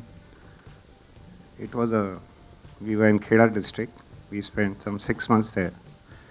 So it was a dry state, तो कुछ करने को होता नहीं था शाम को, तो हम बैठ के शायरी करते थे. तो और a favorite used to be Sahil Ludhianvi, like all of us. And Kamlesh ji का एक बड़ा शेर था कि बहुत दिनों से है मशगला सियासत का, जब जवां हों बच्चे तो कत्ल हो जाए. तो I used to respond to him with खून फिर खून है टपकेगा तो जम जाएगा, बोथ साहिर. एंड दैट prodded us, documentary तो बन गई, to make a movie called The Young Guns of India. which was on the armed revolution of India from 1919 to 1933, starting with Kartar Singh Saraba going up to the hanging of Bhagat Singh, Rajguru Sukhdev, in between Chandrasekhar Azad handing over the baton from Bismillah and Ashfaqullah Khan to Bhagat Singh. And we researched that story. Kamleshi had a huge research on it already. Mine was more emotional. Got to the bottom of it and realized that they were all students. And they kept the pen and picked up the gun. And it was the first armed revolution after the mutiny. So we wrote Young Guns of India. It did not fly when we started narrating it. So we were heartbroken. But Kamleshi, being Kamleshi, went back. And in 3 days back, he returned with a new draft of what we have now called Rang De Basanti, where this whole spirit of the martyrs of the past came into the boys today. And what would they do? Stayed with the script for a while till my dear friend Renzel De Silva walked in. We were both into advertising. We have known each other for so long. And we started talking about it. And Ren took the script. You know, screenplays are never written, they're always rewritten. That's how movies are made. He took the script and turned it around on his head, started juxtaposing past and present in a way which had never been seen on Indian screen. And suddenly the characters were talking like in day-to-day language. There were no more dialogues. And we really didn't know whether it was right or wrong or what was going on. But it felt correct. And then came in Prasunji. Prasunji came with, you know, a lot of gold dust in his pocket. एक झोला लेके आए थे जिसमें gold dust था. And he kept sprinkling it all over, like this. And suddenly, the script had a golden sheen over it. And it had a voice. And the voice of Rang De Basanti. I'm missing AR very much. He was to come, but AR being AR is, you know AR. Yeah. Most probably he'll land up in the house in the night and stuff like that. He was the first one to confirm, and he'll be the last one to come in. अभी अभी हुआ यकी के आग है मुझ में कहीं, सुबह हुई मैं जल गया, सूरज को मैं निगल गया, रूबरू रोशनी. ये प्रसन्न जी का जादू था. I would now request Kamlesh ji, Renzel and Prasun ji to please step up and share. Guys, the pillars behind Rang De Basanti, not for them there is no Rang De Basanti. You have to get your own mics. Good evening. Rakesh ने और मैंने एक film की थी अक्स, और उसके बाद क्या करना कुछ समझ में नहीं आ रहा था. तो एक स्क्रिप्ट समझौता एक्सप्रेस हम काम कर रहे थे और बात कुछ बन नहीं रही थी, वो भी शेल्व हो गई किसी वजह से. फिर मुझसे पूछा कुछ और है क्या माल, कुछ और माल है क्या दुकान में. तो मेरे पास ये कहानी थी जिसका नाम उस वक्त आहुति था, रंग दे बसंती नहीं था. इस फिल्म का नाम कई बार चेंज हुआ है, पहले आहुति था, फिर हमें लगा बहुत ओल्ड फैशन है, आहुति 40s 50s की फिल्म लगती है, फिर वो यंग गन्स ऑफ 30s ऐसा कुछ नाम रखा गया. बोला ये तो कुछ हॉलीवुड जैसा लग रहा है. फिर बाद में जाके रंग दे बसंती जब नाम हुआ, मैं लोगों से शेयर करता हूँ कि जब स्क्रिप्ट घूम रही थी बाज़ार में विद प्रोड्यूसर्स, कई जो लोग थे पूछते थे कि बसंती का रोल कौन कर रहा है. ये जुमला जो है ये हमारी इंडस्ट्री की पहचान है. और मैं मजाक में कहता क्योंकि वो दोस्त ही थे, फिल्म इंडस्ट्री के दोस्त ही थे. मैंने कहा था ईशा देओल से बात चल रही है क्योंकि ये फिल्म जो है शोले का रीमेक है बसंती के पॉइंट ऑफ व्यू से. बोले perfect, what an idea sir ji, I आप ही कर सकते हैं शोले का रीमेक बसंती के पॉइंट ऑफ व्यू से, अमेजिंग। एनीवे, जोक से पार्ट। तो वो आवती कहानी जो थी कि भाई अतीत और वर्तमान जो है वो कैसे मिलता है, और उसके पीछे भी एक थोड़ी सी घटना है, मैं शेयर करूं आप लोगों से। शांताराम ने एक फिल्म बनाई थी संत तुकाराम 40s में, और उसमें एक्टर थे विष्णु पंत पगनीस। वो हमेशा संतों का रोल किया करते थे, और वो बहुत बड़ी हिट फिल्म थी। Tukaram was a huge hit, इतनी बड़ी हिट थी कि संत तुकाराम को लोग सच में तुकाराम मानने लगे। लोग उसकी आरती उतारते, पूजा करते, अपने बच्चों को ले आते नाम दिलवाने के लिए, शादी के बाद अपने बेटे बहू को ले जाते। मुश्किल तब हुई जब खुद विष्णुदत्त पगनीस को यकीन हो गया कि वो तुकाराम है। अब उन्होंने घर छोड़ दिया, 20 बच्चे छोड़े, जाके मंदिर में बैठ गए, भजन गाने लगे, फिर फाइनली उनको पागल खाने भेजा गया। तो वो चीज़ मेरे दिमाग में थी कि भाई एक रोल, एक किरदार जो है एक एक्टर के अंदर इतना घुस सकता है कि एक्टर समझे कि वो बन गया एक किरदार तुकाराम। तो वो आइडिया बेसिक वही था वहाँ से, वो तुकाराम फिल्म से, वो जो लाइव थी विष्णु पंत पगनीस की। और वो फिर मैंने इसमें डालने की कोशिश की, कैसे जो एक्टर हैं जो मजाक में ये रोल करने को तैयार होते हैं, और वो मजाक कैसे गंभीर हो जाता है। पिछले 10 साल में, अभी मैं बात कर रहा था वहीदा जी से कि हर साल हम लोग करीब 1000 फिल्में बनाते हैं, 10,000 फिल्में बनी होंगी पिछले 10 साल में कम से कम। और मैं अक्सर पूछता हूँ अपने वर्कशॉप में या बाहर भी सेमिनार में कि भाई एक फिल्म का नाम लीजिए पिछले 10 साल में बनी हुई, जो आज से 10 साल बाद भी आप देखना चाहेंगे, और सिर्फ एक ही नाम आता है, रंग दे बसंती। मुझे ताजुब होता है, इट्स नॉट ए कॉम्प्लीमेंट, ये अफसोस की बात है कि क्या 10,000 फिल्मों में से सिर्फ एक ही फिल्म है जो हम दोबारा देखना चाहेंगे 10 साल के बाद। जहाँ तक मेरा सवाल है, मुझे अभी भी यकीन नहीं होता, क्योंकि जब ये फिल्म हम लोग काम कर रहे थे तो राकेश पूछते कि सर मगर ये फिल्म देखेगा कौन अगर बन गई तो, और रिलीज़ हुई तो, क्योंकि वो दौर कुछ अलग था, कुछ कुछ होता है, कभी कभी खुशी कभी गम। हमारी फिल्म ऐसा कुछ नहीं था। तो मैंने कहा राकेश यार, अगर इतने बड़े मुल्क में 1 अरब की आबादी में एक लड़का लड़की भी आके मुझे कहता है कि sir thank you sir for giving us रंग दे बसंती, मैं हो गया कामयाब, मुझे और कुछ नहीं चाहिए। I don't want anything else.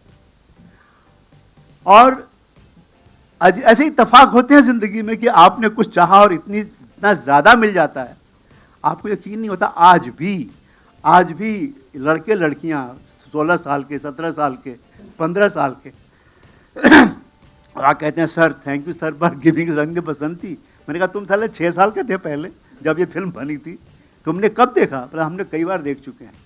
मुझे लगता है कि ये फिल्म जो है ये सिर्फ एक पीढ़ी के लिए नहीं थी, ये हमेशा के लिए है। आगे जब भी हिंदुस्तान जवान होगा, रंग दे बसंती उस मकाम में उनके साथ सामने होगी, वो इस फिल्म को याद करेगा।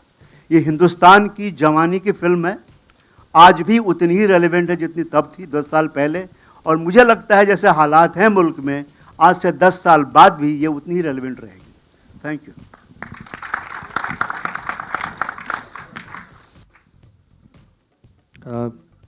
कमलेश जी ने बहुत बात कह दी है।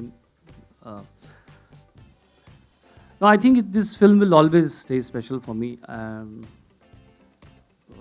बहुत सी चीज़ें मैंने पहली बार की इस फिल्म में। राकेश जी और मैं बहुत पहले से वही एक एडवर्टाइजिंग के वर्ल्ड से जुड़े हुए थे, तो बात करते रहते साथ में कुछ करना है, और कॉफ़ी पी के फिर हम निकल जाते थे।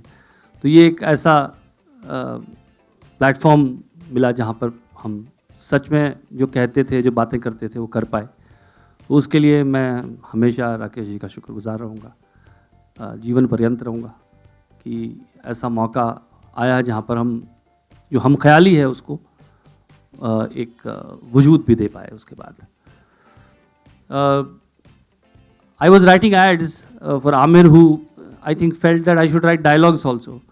तो आमिर मुझे याद है, हम लोग एक out of the blue restaurant है, वहाँ पे हम लोग थे, तो he was there and he said आप डायलॉग क्यों नहीं लिखते इस फिल्म के also.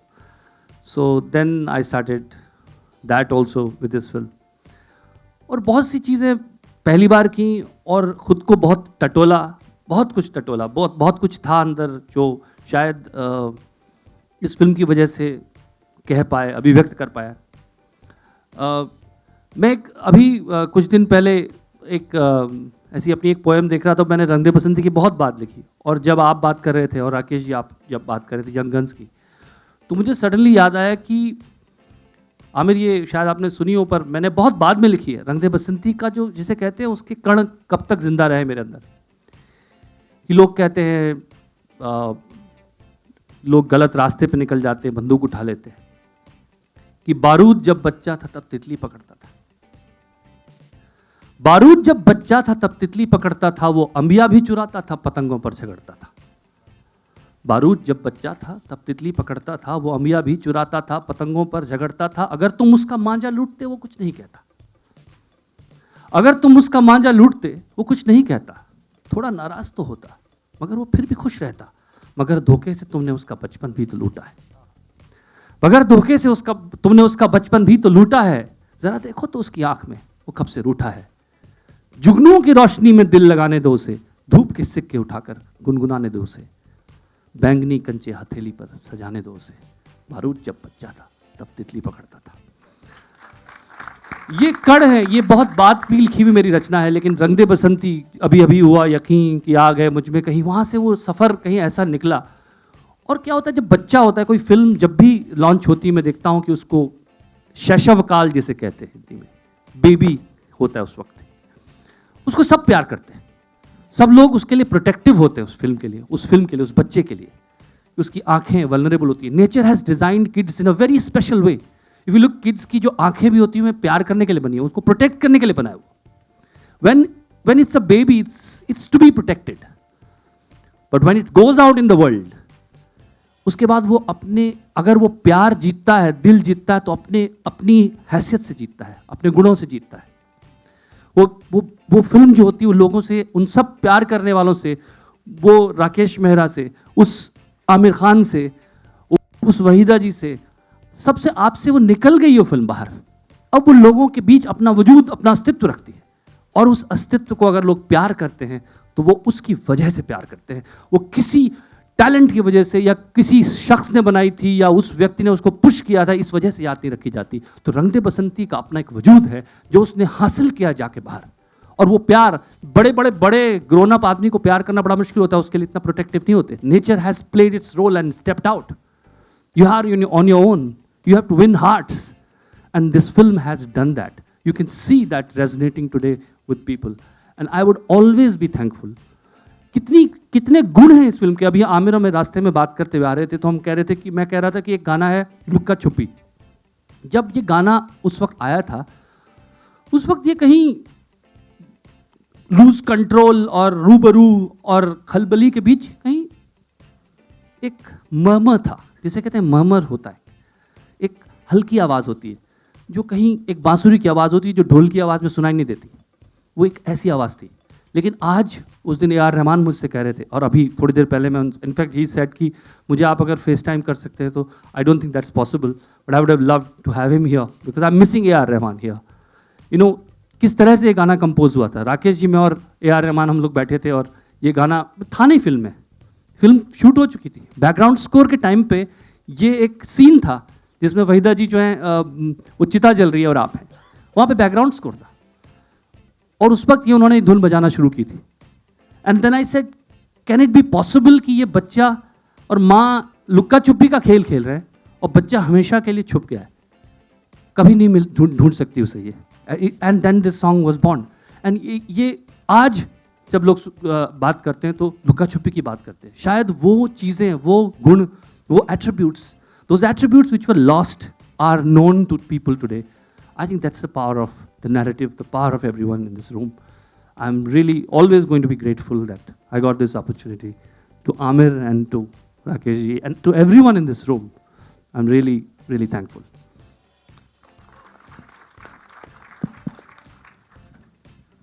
You know, I think in my flat, there is one room with a poster of Rang De Basanti. And since Rang De Basanti, it's been 10 years, I've tried to put a poster of another film up. You know, I've tried to summon that courage to put it up. And I've even gone halfway, like I've gone halfway and put it like, looked at two posters together and I said, nahi yaar, somehow I can't put another poster up in my house near Rang De Basanti. And I don't know why it's not a logical thing, it's just an emotional reaction. It has helped me, it has helped, I think, writers. Every time a producer, every time a client says, no, the Indian audience doesn't understand. You say, no, see, Rang De Basanti, complex film, complex screenplay, they understood.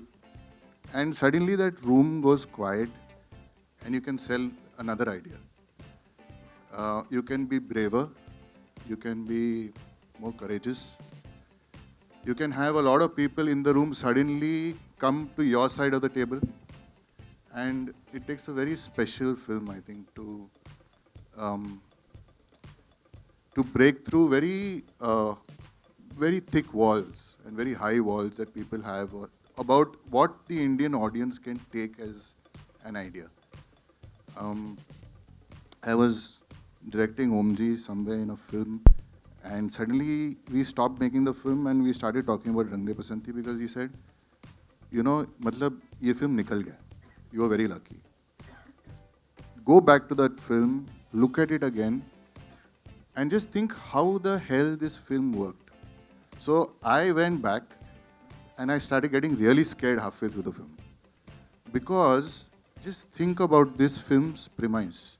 There's a British girl who comes to India and makes friends with these guys and convinces them to do a film about the young guns of India. And in the process of doing the film, now you can understand how complex it gets, they suddenly become the characters and then they all die. This is by no means a formula for any successful film ever in this country. It is a sure blueprint for doom. And yet this film, resonates and stays in the popular culture and makes us all meet on a day like this. And I can only think that we shouldn't congratulate ourselves too much. I think there is some divine force that has smiled down on us. No matter what we are still human. But this film seems to have got some magic, some power that still makes it talk to an audience, move an audience, and makes that audience hold it in very high esteem. I couldn't be prouder.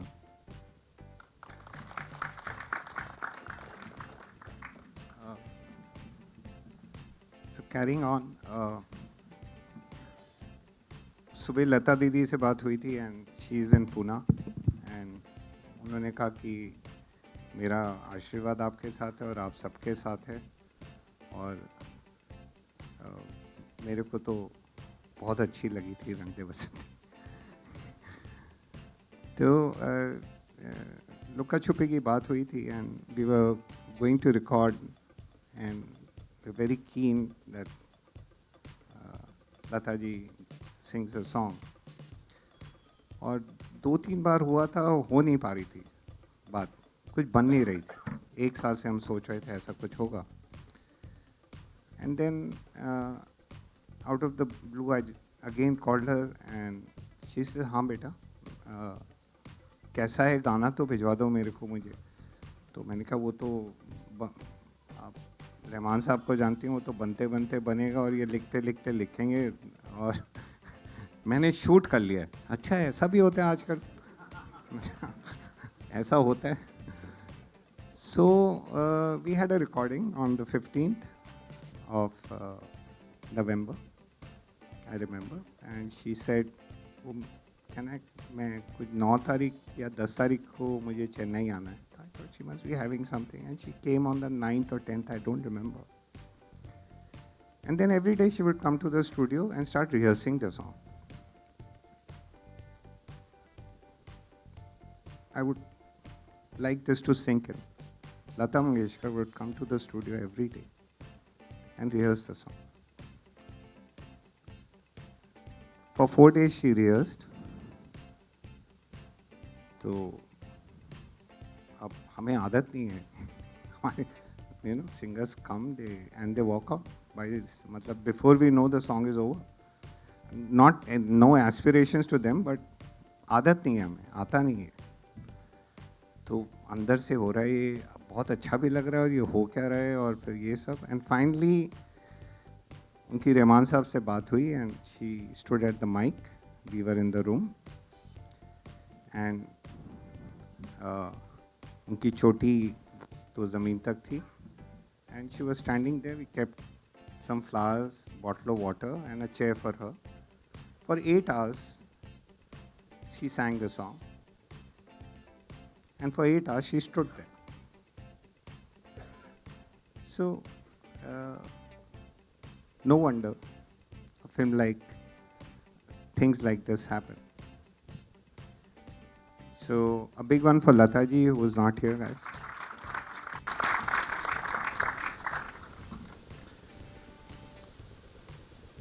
I have a very, very dear friend in this film. And I had done a film with him earlier already, Yaks. And we were like true husband and wife, always fighting. Always. Never agreeing on anything. Either he would end up crying or I'd end up crying or root ke nikal jana, set chhod ke. Unfortunately, he is not with us anymore. Sameer Chanda.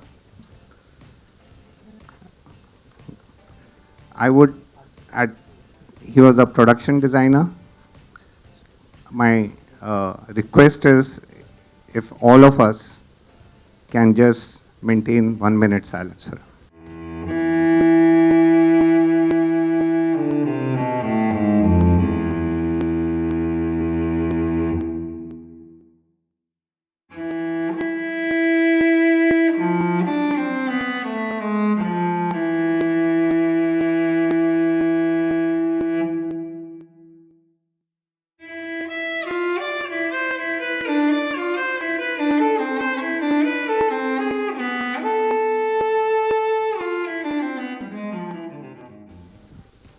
Thank you. I think the ladies of Rang De Basanti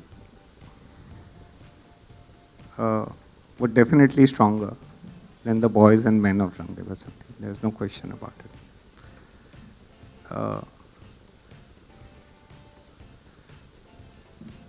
There's this one lady who was a backbone, is the backbone of the movie.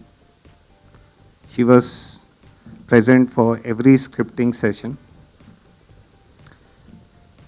hugely critical of everything. Present for every hair session, didn't like any hairstyle. Present for every wardrobe session, nothing ever worked for her. Present behind the monitor for every shot, and I used to run scared shortly कि यार कहीं वो देख ना ले क्योंकि ये तो फेल ही होने वाला है, ये होने वाला नहीं है.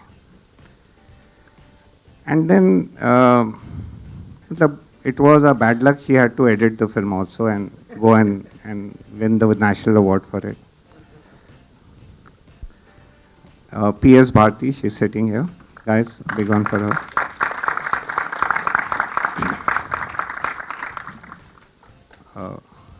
She also completes me in a big way, completes maybe 98% of me, and to 2%. So, I love cinema, we all love cinema, we all have our favorite films. And, I mean, if you ask me, what are your favorite films? Just ask me.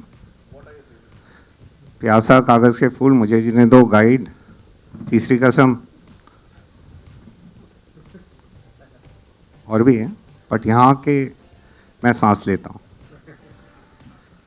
Now, I'm ringing the bell and I'm going to meet the lady behind these films, the force.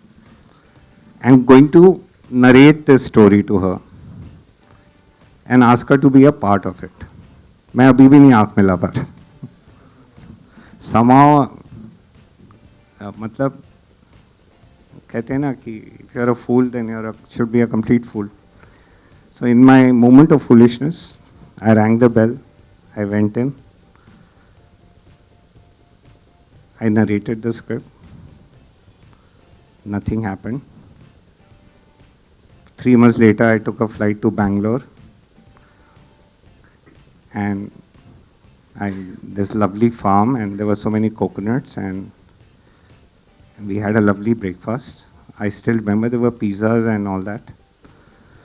And maybe, नहीं बेटा वो अभी तो मतलब I've carried on.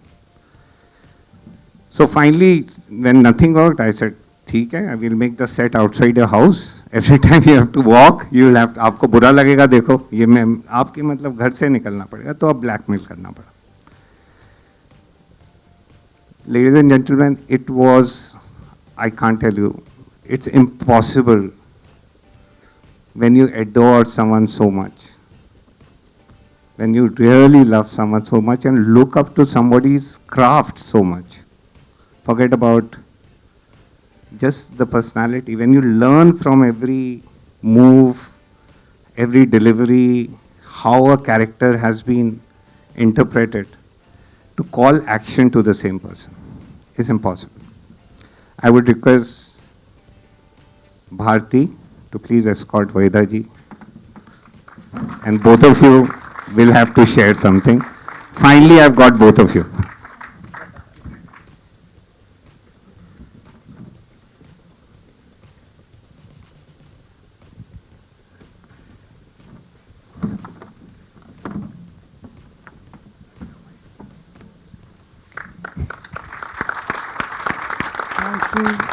Good evening. मुझे इस film में काम करके बहुत मज़ा आया and I am really proud to be part of this great movie. और सबसे अच्छी बात इस मूवी की ये थी कि पिक्चर रिलीज़ होने के बाद मैं काफ़ी बेंगलोर, दिल्ली, इधर उधर ट्रैवल करती हूँ. कई लोगों ने आके मुझसे कहा, वहीदा जी ये जो रंग दे बसंती फिल्म है सिर्फ देखने में नहीं अच्छी है, उसने हमको सोच दी है. सोचना पड़ रहा है कि हम हर बार दूसरों को इल्ज़ाम देते हैं कि आप वो ठीक कर दीजिए, आप ये ठीक कर दीजिए. इस फिल्म ने हमें ये सिखाया है कि हम क्या करने वाले हैं, हमको क्या बेहतर करना है. So it's a very great message to be given to the youngsters and I am really very happy. I thank you Rakesh and Bharti. ये बड़ी कोशिश की मैंने कि निकल जाऊं पतली गली से, मुझे जाने नहीं दिए. वो बेंगलोर पहुंच गए और बॉम्बे आते रहे, फ़ोन करते रहे. फिर एक बार भारती ने अपने घर से, नोइंग कि I am from Tamil Nadu and Andhra, उन्होंने अचार भी भेजने शुरू कर दिए. तो मैंने कहा भैया अब तो करना ही पड़ेगा. And thank you so much, Rakesh. Thank you, and I enjoyed working with what lovely, great actors and Ronnie. Aamir के साथ पहली बार मैंने काम किया, सबके साथ पहली बार मैंने काम किया. It was wonderful and great experience. Thank you.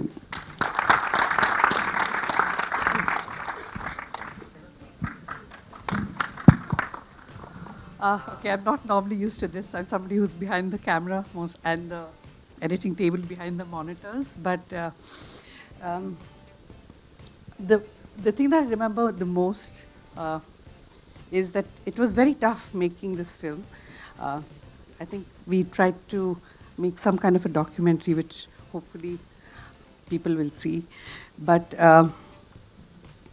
when things were not happening, the one thing I remember was this, there's a dialogue in the film of DJs which said something about never fear. And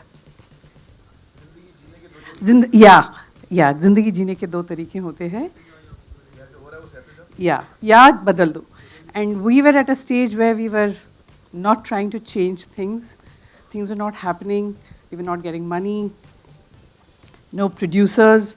We had hawked our house to run the office. And when that message came from Amir at that time, saying that the same dialogue that was in the script, when we yet hit another wall, I think that was the thing I remember the most in the film. It was the film talking back to us, yeah. And I think I had a great experience working with everybody. And thanks everybody for being there with us on this film. Thanks everybody.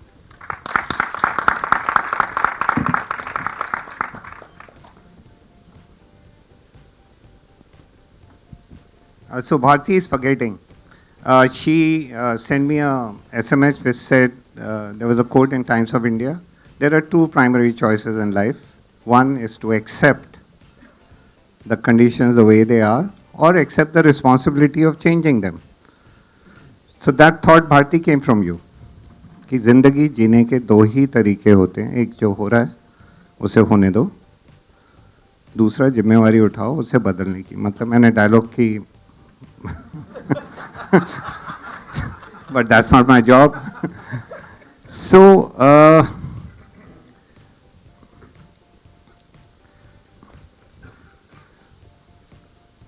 there is something about things where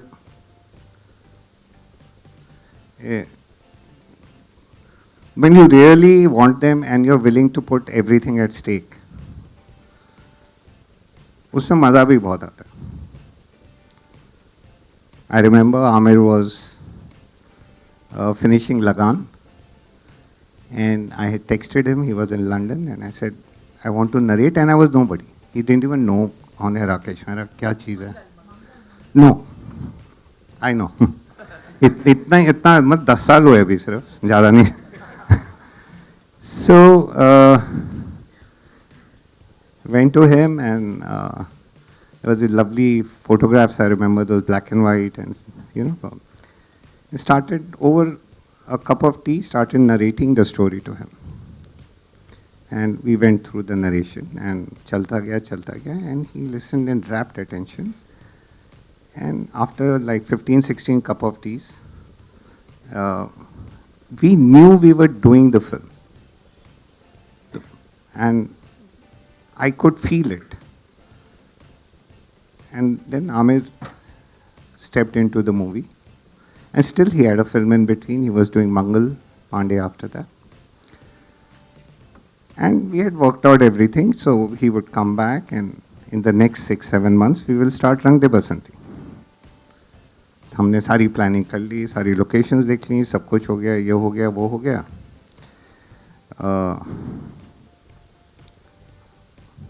Mangal Pandey got over. I think it took a 15-20 day break. Came back, and we started working on Rang. Then we were supposed to shoot in 6 months from then.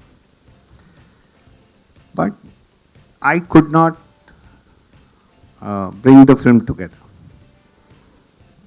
I could not mount it, get the resources together, and many other things. It was not just about resources. I was learning, totally learning. So I'm learning how to play cricket. तो नहीं आ रहा मेरे को. क्या कर? Ball निकलते आ रही है, कभी बाउंसर आ रहा है, कभी ये हो रहा है. Don't even know how to duck. कोई लग रहा है. 6 महीने हो गए. Amir was patient. हमने कहा इसको 4 महीने और देते हैं. ठीक है, 4 महीने और देते हैं. 4 महीने दे दिए, फिर भी कुछ नहीं हुआ. लीगल हैसल शुरू हो गए from the earlier producers. He had the foresight. खैर वो दूसरी कहानी है, how we worked it out and how Aamir save the situation they. अब तो कर ही देंगे 3 महीने में. चलो 3 महीने और हो गए, 13-14 महीने हो गए, और now his well-wishers are coming to him. What's going on, Amir? तू क्या कर क्या रहा है? You should be shooting. Are you crazy? This is your career.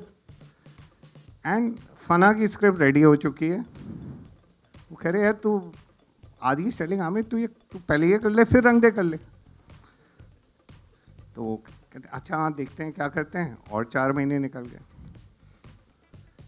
Guys, this is not. We have to understand what's going on. One of the most sought after persons is saying, side में रखो, अभी I am putting everything on pause, इसको पहले सही करते। So for 14 months, 15 months, 16 months, nothing happening. And then things started happening. I remember it started happening on 31st Jan when Ronnie came in, and 31st December, and 1st से हमने शुरू किया. But in the meantime, it was a blessing in disguise. Everything has a point in it. We got to speak the script, discuss it much more. The team started coming together. Atul was the first one into the film. He was always present for any of the auditions. And everyone, Sid came for audition in the house, मुझे आज भी याद है, आज हम वहीं जाने वाले उसी घर में जहाँ का ऑडिशन हुआ था. मेकअप रूम भी हमारा वही घर ही था. So we started going through the script, every line. In the meantime, when we had changed, things that happened, and he has an elephant's memory. He said, नहीं वो तू आया था उस दिन ऑफिस 2 साल पहले, वो तूने वो एक लाइन बताई थी. He shot a film in between. एक फिल्म हो चुकी है भी. मैंने कहा नहीं ये दिस इज रिवाइज. नहीं, मेरे पास सारे ड्राफ्ट हैं, टैं करके मेरे पास 8 ड्राफ्ट हैं.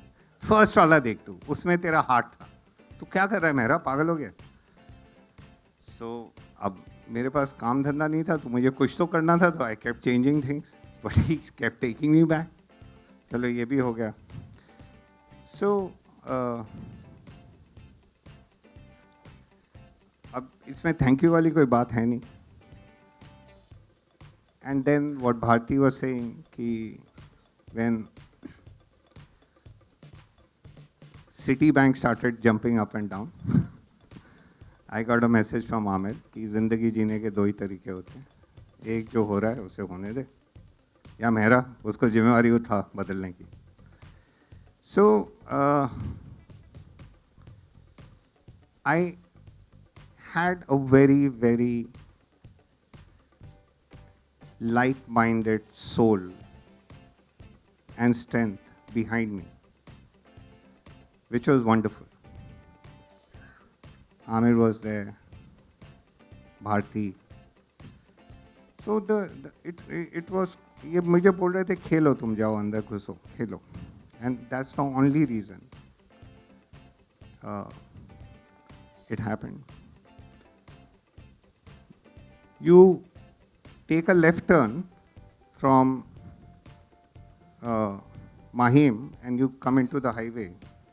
And I think I've shared this before. And there's a statue there which says, a child gives birth to a mother. It's amazing. Here was Amir who gave birth to a director. Ladies and gentlemen, Amir.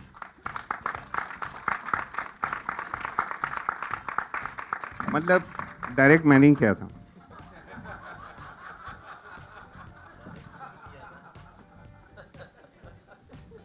मेरा कुछ ज़्यादा ही बोल दिया तूने यार. ये हम सबके लिए बहुत ही जज्बाती लम्हा है और हम सब की यादें आज ताज़ा हो रही हैं. So many memories attached to this film. It's been a बहुत ही एक यूनिक एक्सपीरियंस रहा है हम सब के लिए. और वैसे तो बहुत चीज़ें हैं, लेकिन मैं 2-3 चीज़ें कहना चाहूँगा. एक तो ये है कि मुझे लगता है कि ये फिल्म एक ऐसी फिल्म है जिसका असर हम पर आज तक है, जिसने हमको किसी ना किसी तरह हमें ट्रांसफॉर्म किया, हम पर एक रंग छोड़ा है. जो रंग दे बसंती टाइटल है, ये बसंती रंग हम पे कहीं ना कहीं उतर गया है इस फिल्म के ज़रिए, ये फिल्म करने के ज़रिए.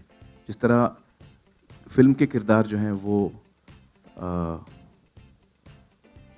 पास से इफ़ेक्ट होते हैं, उसी तरह मुझे लगता है हम सब, ये फिल्म ने कहीं ना कहीं हम सबको बनाया है.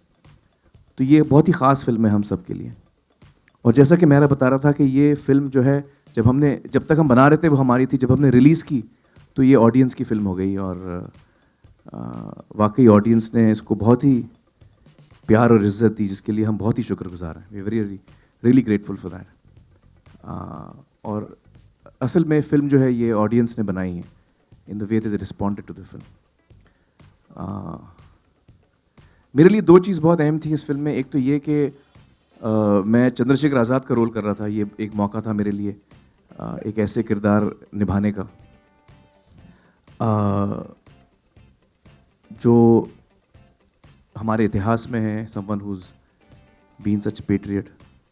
और दूसरा जो मेरे लिए बहुत ही एक अहम चीज़ थी, जब मुझे मेहरा ने बताया कि वेदा जी फिल्म में, it was a very special moment for me. I was so happy कि मुझे मौका मिल रहा है अपने ज़िंदगी में वेदा जी के साथ काम करने का, because I been such a huge fan of you Veda ji. It was really really very very important thing for me. I think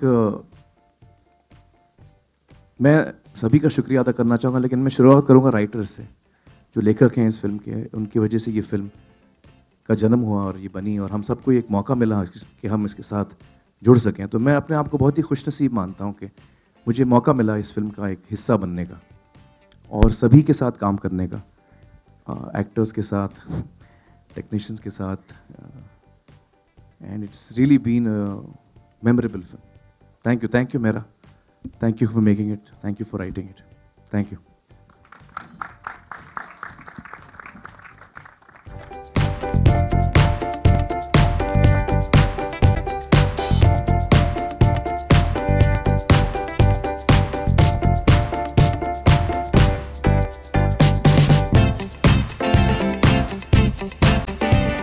So this is a documentary which has been directed by Bharti. She's taken 5 years, 6 years. Every time I पूछता था हो गया, it took her like first 2 years, then 3 years, then 5. Then after 7 years, finally, it was not. I went and took a transfer from a machine because she said, क्या है? नहीं, there's a reason behind this. It is very interesting. She said every year something is happening from Rang De Basanti. Mohit Chauhan, sir. And she kept saying, the Air Force. So she said, I can only do when I feel that I've got all the material. A very, very interesting part of the film after it was made and went out is the universe that conspired with us. Definitely the people of this country. The media was so understanding of the film. So understanding that they understood the idea behind the film, they understood the film, and they kind of snowballed the idea further. One of our dear friends who was always stood with us and kept taking it to theaters, Ajay is right here. Ajay, you can't escape this. You'll have to share briefly, and then I would request you to present the screenplay book to Kamleshi and Renzel and Amir also. Yeah, Ajay.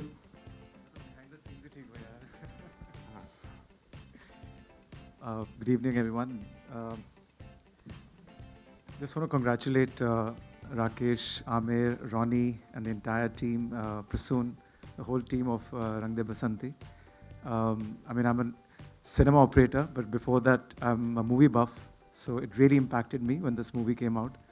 And I remember it was like, obviously 10 years ago, in Priya. That's the time I first time met everyone. And on a personal level, it also started some great friendships. I got to meet everybody properly. And I think everybody was sitting in the office and playing, I think it was, Trivial Pursuit. And it was a very intelligent sort of, game going on. I was completely lost. And I asked Amir to come to the other room and meet me because I was so fascinated then Mehra with the film. So that's all I'll say. It's a wonderful moment that you're celebrating 10 years because it's really one of the top movies ever made in India. And at least it'll remain my top favorite for times to come. And congratulations to the entire team once again. Thank you, Ajay. We would request Amir.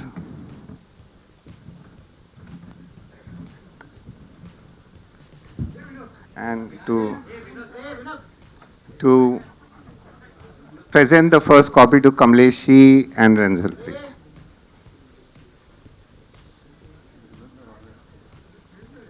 And Ronnie, please. Ronnie.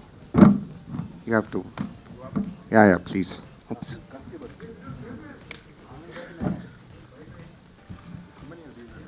So this is a screenplay. It has the lyrics, it has the storyboards, it has anecdotes, it has a wonderful spatial interview with Prasunji, A.R. Rahman and Amir about the Rang De Basanti movement.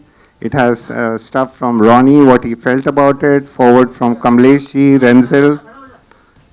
Ganesh ji ऐसा कैसे हो सकता है आप आए और कोई नाचे ना, ये मेरे को समझ नहीं आ रहा. प्लीज इन लड़कों को एक बार और नचाइए.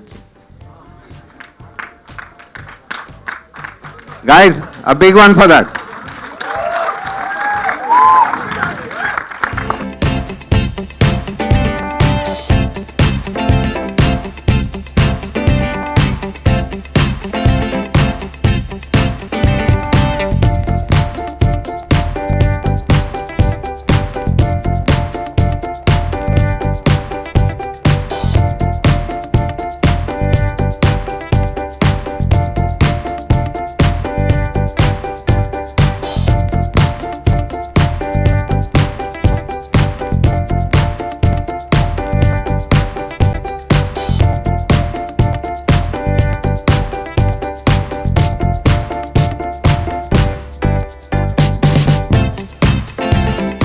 One group photograph and then yeah, for all of us. Yeah, thank you very much.